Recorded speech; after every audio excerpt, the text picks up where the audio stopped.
Welcome to another edition of Frankly Green Bay, where I introduce to you creative people throughout northeastern Wisconsin.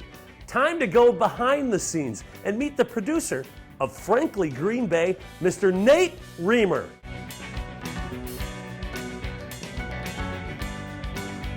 Welcome to another edition of Frankly Green Bay. This is the guy who puts all of the Frankly Green Bay segments together, Mr. Nate Reamer. How you doing, buddy? Doing good, Frank. Now, how many have we done of these? I think counting this one, I think will be 73. Is that like 5 years worth? Or? Yeah, about 5 Yeah, years. 5 years worth. Hey, now, Nate, let's go back to high school. You were the lead in musicals and plays in your high school. Did that kind of lend to what you do? Yeah, I always. Tell me about the parts you did too. Oh, the parts. Well, not to toot my own horn, but I did play Conrad Birdie in Bye Bye Birdie. I mean, it was probably the first redheaded. Well, no, actually, I wore a wig, but I got to be Conrad Birdie in Bye Bye Birdie. I got to wear tights one time. It was Once Upon a Mattress. I got to wear tights. Sweet. That was pretty awesome. Everybody likes tights. In the plays, I was Ebenezer Scrooge for A Christmas Carol. And I really, really enjoyed. I really like the aspect of entertaining people. But my big breakthrough was we did Oliver, and I think it was in middle school, and I was the Artful Dodger. I was pretty much the only one on the stage that consistently spoke in an English accent. The Artful Dodger, that's Yeah, right. Yes. So I always wanted to entertain. But I always wanted to do it behind the camera a little bit more. Yeah. I guess you could say. But I still would like to maybe be in front of the camera every once in a while. But Right now you are. But right now I am. So Maybe we got a guest spot in the Let Me Be Frank show I do coming have up.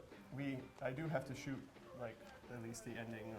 I have a movie idea in my head, but Yeah. it's just finding the time. Yeah. Nate, let's talk about how this all started for you. Now, you had a kind of a change of life midway in your 20s. And when did you want to start doing this? I think I've always wanted to do this. The story is my parents bought a video camera, and we were only supposed to use it for a certain person's delivery of a baby. Okay. So when my parents would sneak out or when my parents would leave, my friend Tony Cook and Yeah. we would get the video camera, and we would run around pretending to, either beat the crap out of each other or kill each other. Well, I got to see some of those videos. They're pretty awesome. Yeah, those are. Are you gonna put some on here? Oh yeah. I'll do Okay. that. When I had more hair. You and Tony were kind of scary looking back then. Yeah, we were very grunge. Is that what it is? Well, let's talk about this life change. All of a sudden you're working, you got this full-time job, and all of a sudden you say, I want to go back to school because this is what I want to do. What caused that? I worked probably every warehouse job you can think of in Burlington, Wisconsin. I always felt that there was something more I should be Yeah. doing.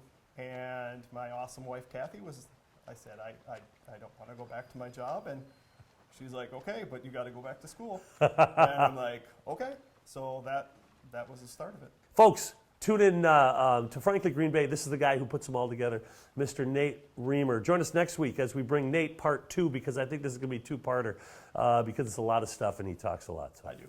All right. See ya.